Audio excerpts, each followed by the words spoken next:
Welcome to the Genius Factory. Enjoy the video. In this video, I will explain how to use public car chargers. First, locate a compatible charging station using your vehicle's navigation or a dedicated app. You'll encounter various charger types, such as Level 2 and DC fast chargers, offering different speeds. Most public stations require you to have an account with their network or use a credit card for payment. It's a straightforward process once you know the basics. Once you've arrived at the station, park your electric vehicle so the charging cable can comfortably reach your car's port. Next, open your vehicle's charging port, usually found on the side or front, and remove any protective cap. Then, take the appropriate charging connector from the station and firmly insert it into your car's port until it clicks securely into place. This ensures a proper connection.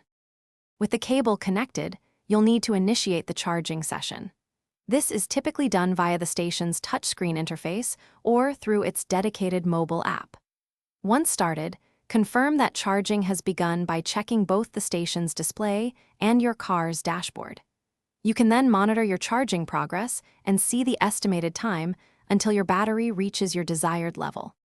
When your vehicle is sufficiently charged or you're ready to leave, simply stop the charging session. You can do this either directly on the charging station's screen or through the mobile app you used to start it. Once the session ends, carefully disconnect the cable from your car and return it to its holder on the station. Remember to check the description for a link to these fantastic leak-proof containers, perfect for meal prep and other great deals. Happy driving! Thanks for watching. If you found this helpful, don't forget to like and subscribe.